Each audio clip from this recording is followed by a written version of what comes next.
I believed her for years when she told me the baby was mine." That was Jim Jones's statement. Before storming, hands shaking, voice breaking, and eyes crimson, exiting the studio and entering a lawyer's office directly. And now a divorce has been filed. Just war? No warning? Due to a reality TV romance quickly devolved into a genetic catastrophe. We're discussing a paternity test that was so explosive that it destroyed group conversations, contracts, and hearts. And had backstage furniture thrown by Mama Jones. Oh, Chrissy didn't dispute it either. Yes, in court footage that was leaked, the entire internet was yelling when she uttered those 6 words. I took the necessary action. "I'm sorry, sis. You misrepresented an entire infant.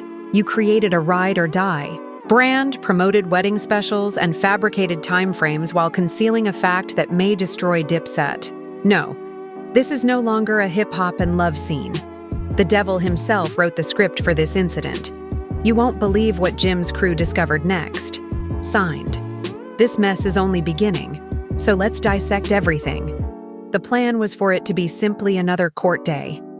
A standard hearing regarding certain long-standing contract concerns with VH1.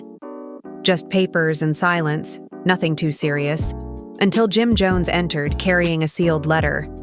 No camera, no entourage. Chrissy was already at the table, looking through her phone as if it were any other Thursday. The crew consisted of him, a lawyer, and an expression that screamed, "I'm done." Her expression altered, though, when she looked up and saw the envelope in his fingers. The results of a DNA test that would light up the courtroom were in that envelope. Literally, not figuratively. Mama Jones screamed, "I told y'all she was lying," and knocked over a display screen before needing to be removed out. What was inside the envelope then? Court insiders claimed that the paternity test was conducted in private. Not in a hospital, not through VH1. Jim had vanished from society. Savage, clever, and quiet. The child Chrissy claimed was their little secret wasn't the only one who took the exam.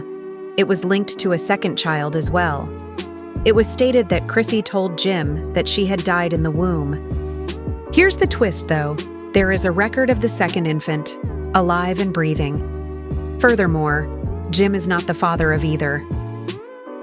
Allow that. Take it all in. Chrissy told the same fairy tale for years, saying that she and Jim were taking their time, figuring things out, and creating an off-camera future. In the meantime, she was creating fake DNA. Records, reportedly keeping a 2-family falsehood in secret and paying a clinic employee. Within seconds of the leak, the internet was on fire. For a free Jim, Chrissy lied. Mama Jones was correct. Then the true bomb dropped. On a gossip blog, a voicemail left by Chrissy to her former publicist was discovered. This is exactly what she says. Stay him by telling him that the lab misplaced it, or that if the second test is negative, girl, what? I just need until the reunion airs. You are keeping a man from knowing the truth about a baby in order to squeeze another check out of a fantastic reunion. Emotional manipulation is not what that is. That is sabotage at the brand level. However, it doesn't end there. According to people close to Jim's legal team, they have found inconsistencies in the timeline documentation. Translation: Chrissy is accused of falsifying birth certificates. I convinced Jim that everything was true by using ultrasound footage from years before. Jim's close friend claimed that he frequently questioned why she wouldn't let him attend the appointments. However, Chrissy was convincing. She would say things like, "You stress me out too much," or "I want one thing that's just for me." Jim? He had faith in her. He's not the easiest man to adore, let's face it. He'll tell you that too. However, loyalty was he never feigned one thing. He was devastated to learn this through lab findings, voicemail leaks, and burner phone records. Indeed, courtroom reporters. "Mr. Jones, do you wish to proceed with filing for legal separation based on this new evidence?" the judge questioned, preventing Jim from even looking at Chrissy. He only nodded, silent, icy, and broken, as well as Chrissy. She didn't cry, didn't blink, and didn't even move in her chair.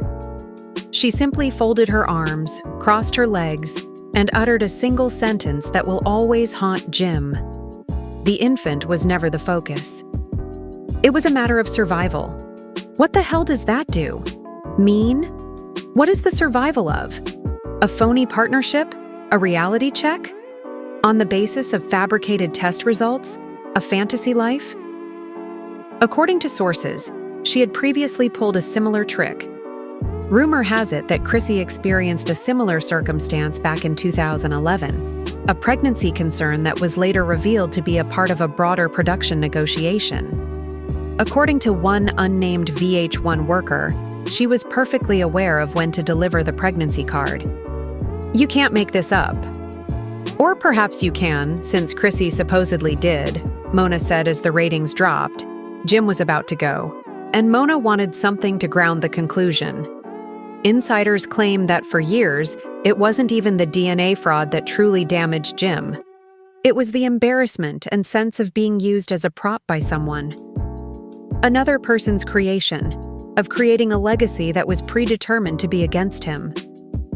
According to court documents that have been made largely public via a screenshot leak, Jim has asked for the instant dissolution of any joint business endeavors, total termination of contracts pertaining to reality shows, and emotional damages for deliberate dishonesty and reputational damage. He's not simply abandoning her, he is deleting her. As if this circus couldn't get much messier, a new player entered the fray. Cameron. Yes. Everyone believed that the former Dipset brother was no longer involved. As the court recessed, Cam's attorney presented the judge with a sealed folder containing additional footage that is relevant to the paternity timeframe. What does that signify? Let's assume that the video, which according to court sources was shot in 2018, depicts Chrissy and Cam in Miami together. She informed Jim that she was in Sedona for a wellness retreat the same weekend.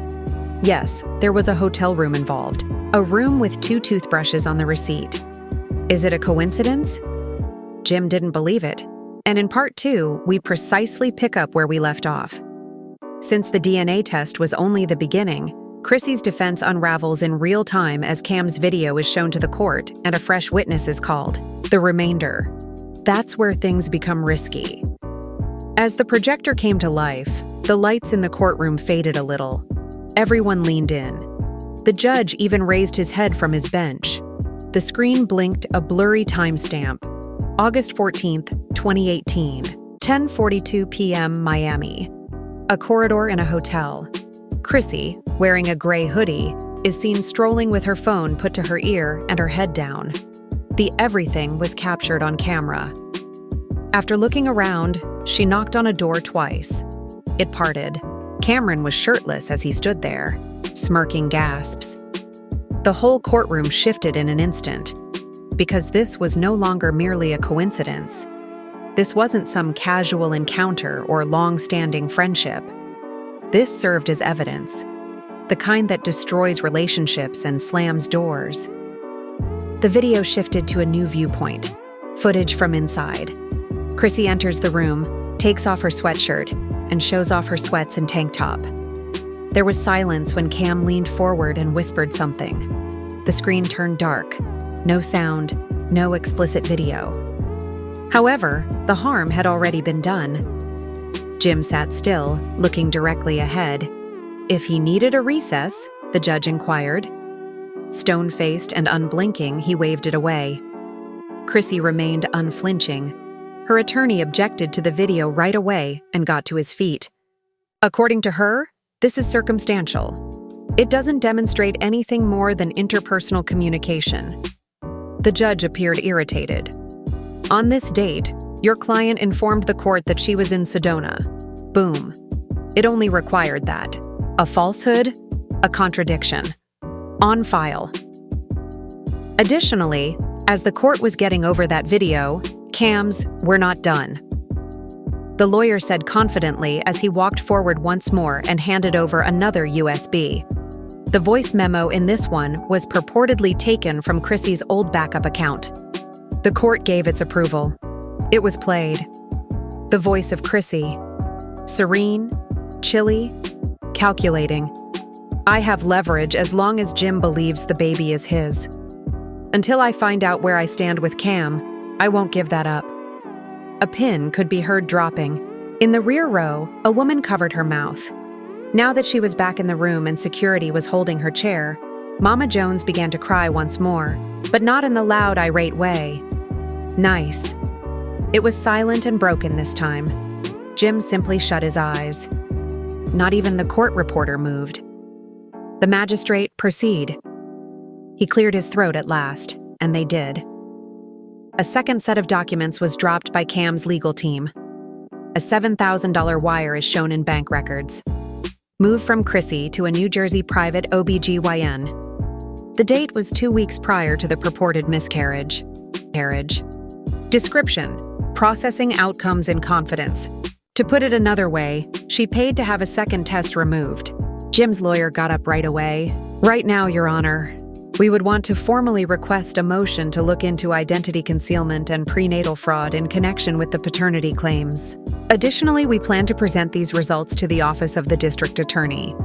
Chrissy didn't blink, but her face lost a little of its color. She appeared human, vulnerable, and cornered for the first time. The magistrate gave a nod. Noted is the motion. Accepted evidence. Proceed. Then followed the unexpected turn of events. The court declared a surprise witness, identified as Witness C, who was once Chrissy's helper. Young and anxious, she clutched her handbag as if it were her soul. She stood up, her voice shuddering. I was employed by Chrissy from 2017 to 2020. She paused and said, personal messaging, after I took care of her social calendars and flights. Witness C glanced at Jim and then at Chrissy as the court asked, did you witness any activity related to paternity fraud or public deception? Yes, she replied. She once forced me to stage pictures of her wearing baby gear to send to Mona Scott, despite the fact that she was no longer pregnant, and she also forced me to remove text chains before Jim arrived home. Even Chrissy's attorney was taken aback as the courtroom gasped once more. And why did she want those images sent? When the judge inquired, the assistant explained she required promo-ready graphics for the upcoming season pitch because she wanted to ensure that the plot had empathy. Prior to the reunion, Jim gazed at her with sorrow rather than rage, as if someone had just shown him a tomb. Permitted the following query.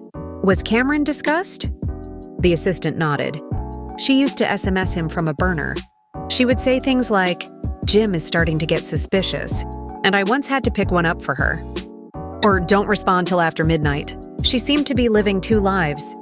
The courtroom was quiet once more, but the internet was active and outside. Bloggers were active and phones were. Suddenly, hashtags were already trending, and Chrissy's phone char double life revealed that Chark Jim deserved better. Chrissy calmly sat there, keeping her eyes fixed without crying or reacting. The floor as though they were nailed down, and as if that wasn't enough, the court played one final audio clip of the day, which was allegedly caught backstage by a Love and Hip Hop production assistant. It was Chrissy's off-camera mid-con chat in 2022.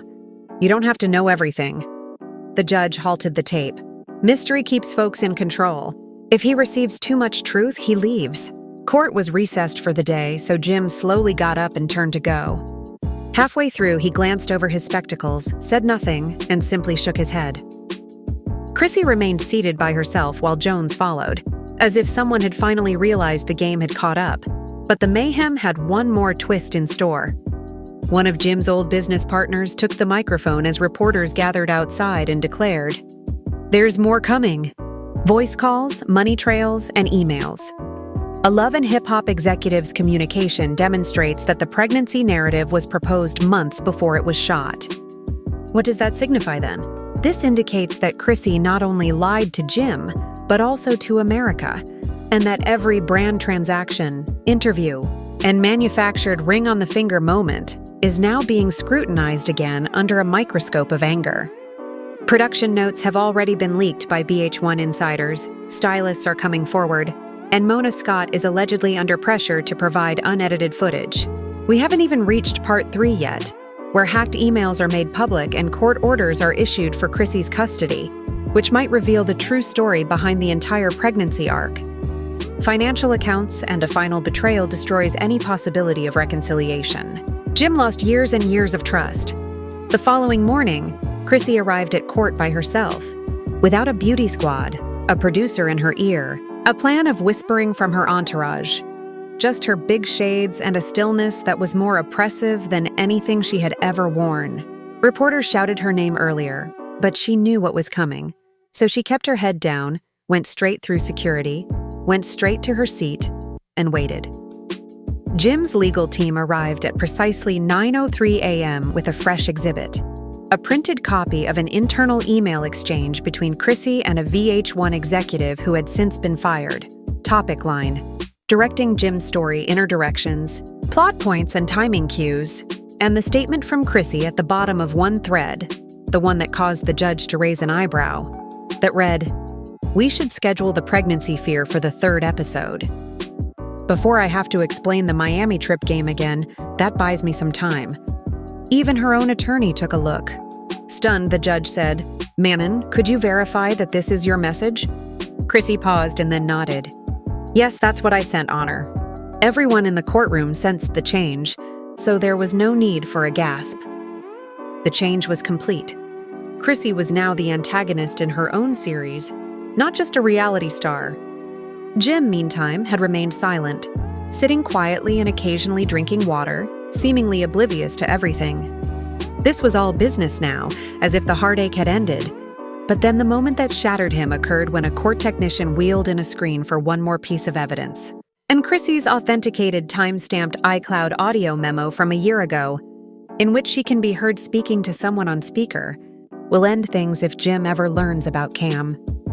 He needs to believe in something, or else he won't make it through it, which is why I suggested the baby was his. There was no whisper, no breath, just the sound of the air being drawn out of the room, and I needed him to stay until the spin-off got greenlit.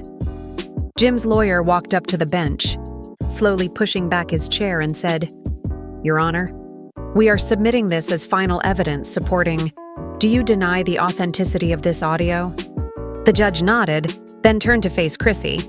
"Intentional emotional manipulation and business fraud." "No," she muttered. At which point things really began to fall into place. Jim's team first filed a formal move to freeze all joint accounts and assets pending additional inquiry. After the judge gave his approval, it was announced that federal auditors, yes, the federal government, were going to begin examining digital transfers linked to Chrissy's brand, charity donations, and company filings. The court clerk gave her lawyer a subpoena package that appeared thick enough to shatter a windshield. Nevertheless, Chrissy remained silent, did not refute, did not deflect, and did not cry. She simply appeared worn out, as if she had finally realized that the plot she had written was now being written back to her in the form of court orders, evidence files, and receipts that she was unable to alter. It didn't end there, though, since the internet was outside tearing through Chrissy's brand like a pack of wolves, while her entire public image was collapsing inside the courtroom. Once supportive Instagram pages were changing their captions.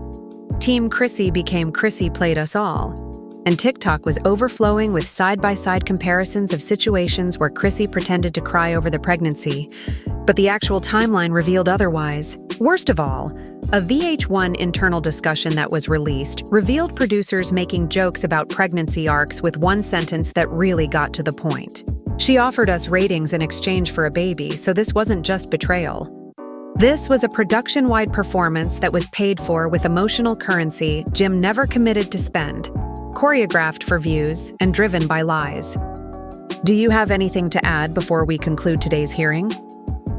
the judge asked Jim at last. He got up, moved to the middle of the room, and took a long breath. "I just want peace," he remarked after taking a breath. "I'm not seeking retribution. I want my time back. I want my narrative to be told correctly." And then he left. Just a man going, no drama, no look back. The remains of a life that never existed. However, she wasn't finished yet, Chrissy. Following the court's conclusion, her publicist, the same one the person who was exposed in the voicemail leaks, issued a message in her honor. It stated Chrissy admits the harm done to one's emotions. She's attempting to avoid watching television and concentrate on rebuilding in private.